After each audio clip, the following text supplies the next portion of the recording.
This is Harry Judd for Boxing Social. We're in Telford. I'm delighted to be graced by the presence of Ben Whittaker. Hey Ben, it's been a long time. How are you, mate? Not bad, not bad. My stomach's hurting a little bit. I had a Jamaican box meal and I think I ate too much, but I'm still living and breathing, so I can't complain. Not in camp then, I guess. No, not in camp now. Just ticking over, getting my body right. But like I said, a little treat here and there. You can't help myself. Stop, man. I didn't get to speak to you last week in Manchester. Just your reflection on that show. Great again for Natasha Jonas. She seems to be doing it over and over again for Boxer. Yeah, I'm buzzing for her. Like I said, I was one of those people that believed in the other girl's hype, shall I say. She looked massive on the scales. I thought, this might be a bit of too much of an ask, but Tasha keeps proving us wrong, man. She goes in there and proves us wrong, and she showed she had the power, the speed, the accuracy, and I was happy for her, and it shows she's a true champion at the weight now. Get a chance to catch Ricky as well? Yeah, no, I didn't. I forgot that was going on, so I shook everybody's. I felt a bit like an idiot. You know what I mean? Because I shook everybody's hand and said, "Oh, you going?" I said, "Yeah, obviously." Shook everyone's hand. Started walking out. The next thing you know, Brera's just bouncing. I said, "What's going on here?" So I had to just sit on the back now. But it was good to see him in real life. It was a bit weird seeing how old and it's a bit strange, but I was happy for him that he's lost the weight, dedicated himself, and for me to be a fan when I was young, to see him live once, it was good to just tick it off the list.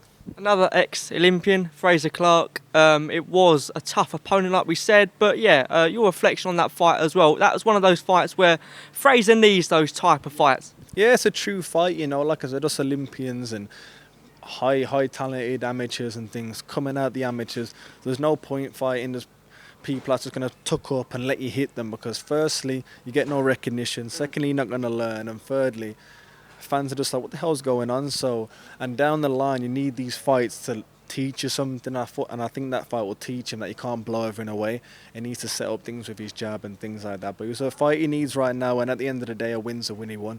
And I was happy for him. On to you.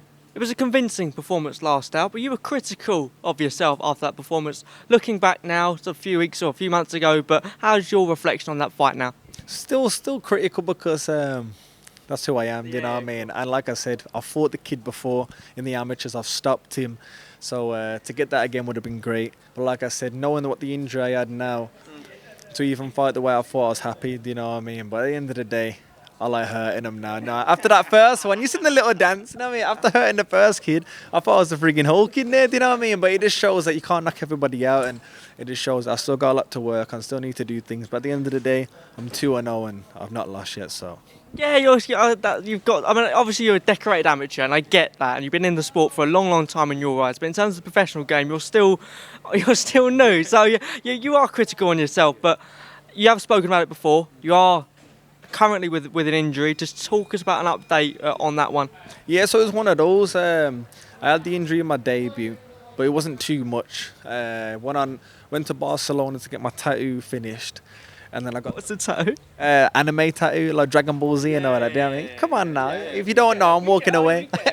So yeah, I was getting that sorted. Then I got the call like 5 days or something before I flew to Saudi. There was like, there's a spot on there. We've got you the spot if you want to go on now. I was like, okay, let me see how the injury. So I finished the tattoo, went straight back home, did a session, and it just didn't feel right. But I already agreed to it.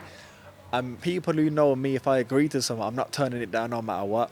So I said, yeah, man, I fought the kid. It was a kind of a rookie mistake. I said, yeah, I fought the kid before. I'll probably just beat him up again. Went there, won convincingly, but not the way I wanted to. So sometimes you do need to listen to your body and listen to your team. And that's why I've got the people around me. So that's how I just had to start listening to them a bit more. Yeah, definitely. I think that's probably the sensible thing to do. But looking now, 2023, we'll see you out sort of January, February. When are we looking at, mate? Yeah, that's what I want. I want February. I've got a great physio on board and he said things are looking real good. So February will be the day onwards from there. And for me, like I said, I just want to catch up on time now. So I've heard there's a Jack Catterall or Liam Smith, something like that. So if I can get on both of them, I'd be laughing. But if not, we'll just take what comes. Yeah, you seem to be wanting to fast track at the moment, but I know you're with Sugar Hill and that's obviously a great move for you. What the conversation's been with Ben in terms of your next opponent? Yeah, I'm a person, like I said, my second opponent was 6-0, so on paper he was decent, so I'll just fight anybody, I don't really mind.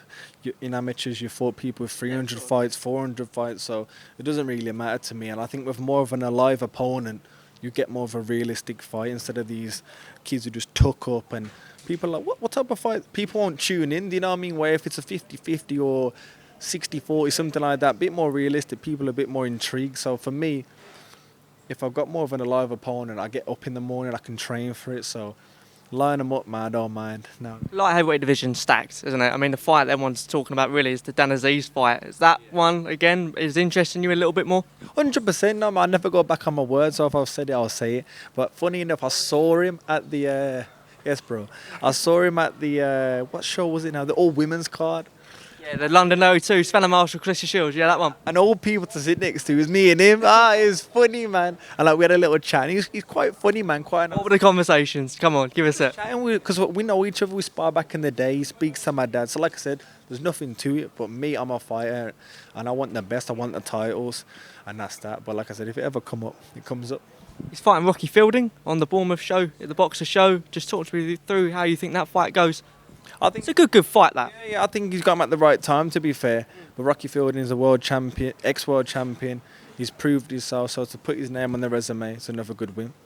Yard, currently fighting out there at the moment. An interim fight, hopefully, if he gets through this one. Beterbiev next year. How's that one going in your eyes, mate? You know what? Yard's always got a puncher's chance, and Beterbiev has shown that he's been hurt before. He's been on the canvas 2-3. Someone's just been dropped there, do you know? I can tell you, I reckon who's been dropped, but yeah, carry on, mate. So like, he's been on the canvas 2-3 times before, so me as a fighter watching that, it would give me that confidence to show that he is a human, he's been hurt before, but it's a tough ass man. 18 fights, 18 knockouts, that's some weird shit.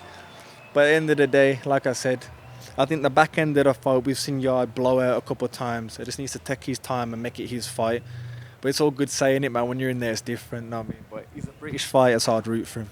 Ben, you're not. That's some light work. That's some light work. You know what I mean? You see that kid who's fighting in there? He was shit. You know what I mean? That's why I don't care who's behind the camera. That was some light work. You know what I mean? And like the last cameraman said, what about you and Ezra down the line? There's no down the line, man. I'd have him next. You're not boxing tonight. Enjoy the rest of your night. Boxing Social. Top